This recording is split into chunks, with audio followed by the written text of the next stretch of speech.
Bonjour à tous, c'est Abdel, comment ça va? Aujourd'hui on va parler d'une chose qui est encore plus difficile que toutes les épreuves de Koh Lanta. Plus difficile que de faire convertir Marine Le Pen à l'islam. Astaghfirullah. Aujourd'hui on va parler du consulat du Maroc. Faut savoir que le consulat du Maroc c'est le seul endroit au monde où tu sais quand est-ce que tu rentres, mais tu ne sais jamais quand est-ce que tu vas sortir. Mesdames et messieurs, bonsoir, nous sommes fiers de vous annoncer que monsieur Ben Salem est enfin sorti du consulat. Tout de suite son témoignage. Bah écoutez, après 5 ans de patience, 5 ans de galère, 5 ans de souffrance, j'ai enfin pu avoir mon certificat de naissance. Je suis vraiment super content. Et malheureusement, il y en a aussi beaucoup qui craquent, qui abandonnent au consulat. Et ce soir, j'aimerais leur rendre un petit hommage.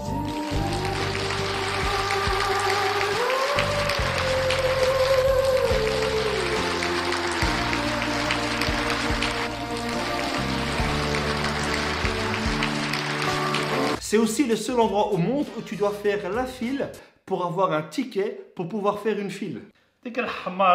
Hop, vous allez où là? Quoi? Vous avez votre ticket? Ben, je sors là. Eh ben, pour sortir, il faut prendre un ticket et faire la file pour sortir. Là-bas, les horaires n'ont pas vraiment d'intérêt. Ils ne ferment pas en fonction de l'heure qu'il est, ils ferment en fonction des tickets qui restent. Smahli, ça ferme à quelle heure ici? Dans 30 tickets. Le consulat, c'est un lieu qui est purement administratif, qui n'a même pas d'imprimante. Voilà votre papier pour le passeport, mais attention, hein, si vous voulez votre passeport, il faudra ce papier-là 3 fois. Vous pouvez pas me l'imprimer en 3 fois alors? Non monsieur, on n'est pas une imprimerie ici, d'accord? Alors si vous voulez ça 3 fois, vous allez en face à la téléboutique, vous dites que vous venez de la part de Abdelzak, comme ça il ne vous fera pas de prix. Heureusement que ces gens-là ne sont pas médecins. Alors qu'est-ce qu'il a le petit là? Oula.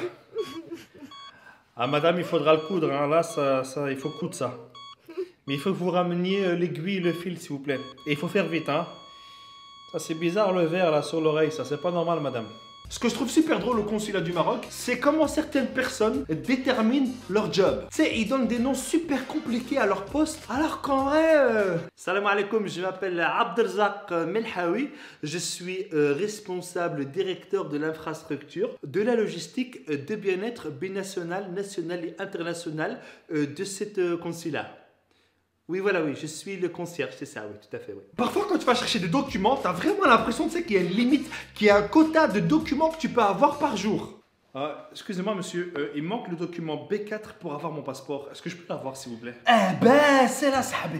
T'as déjà 3 papiers, t'en veux 4, tu veux tout ou quoi? Non, écoute, c'est 3 papiers par jour, par personne maximum, c'est tout. Si tu veux un 4e papier, tu viens demain, parce que demain, à l'achat de 3 papiers, t'en as un gratuit. Et on ne sait pas pourquoi, le consulat, dans un bâtiment de 3 étages, il n'y a qu'une seule personne qui a le droit de signer.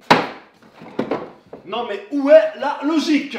Je comprends pas pourquoi est-ce qu'on donne autant de pouvoir à une seule personne. T'imagines si un jour il y a un problème? Écoutez, le mec qui s'occupe d'ouvrir la porte, il est pas là. Ça veut dire qu'on va tous mourir parce qu'il y a que lui qui peut ouvrir la porte. On répète après moi. Ashhadu an la. Et c'est pareil pour plein de trucs. On est d'accord que c'est une institution. Eh ben, tu ne peux même pas utiliser ta carte. T'es obligé d'avoir du cash. Et parfois, quand tu payes, le mec il te remet de la monnaie de sa poche. Et tu sais, parfois avec la pression, le stress, ils sont un peu énervés, tu vois. Et ils sont même parfois énervés entre collègues. À la commune, ils sont comme ça. Écoute, on en parle tantôt, ça va? Je vais envoyer un mail à Philippe et on va en rester là, ok? Et au consulat, il n'y a pas de discrétion professionnelle. Le mec, s'il a un truc à dire à son collègue, il va le dire en face. Moi, je lui ai dit document 4B. Il m'a amené document B4. Et tu sais, l'ambiance sur place, elle est très marocaine, très méditerranéenne. Même la manière d'appeler les gens, elle est épicée comme ça. À la commune, la dame, elle t'appelle comme ça. Alors, monsieur Boutaleb.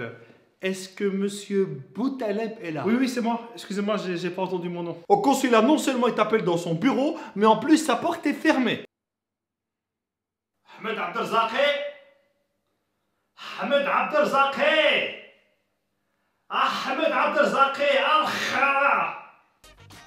Merci à tous, j'espère que cette vidéo vous a plu. Si c'est le cas, partagez-la. Si ce n'est pas le cas, va au consulat et tu vas voir que tu vas partager cette vidéo. Je sais, je taquine un peu, mais n'oublions pas que le consulat a extrêmement bien évolué. Ça se passe de mieux en mieux comparé à l'époque. J'aimerais encore une fois vous remercier tous de votre soutien. Merci à tous et que Dieu vous bénisse.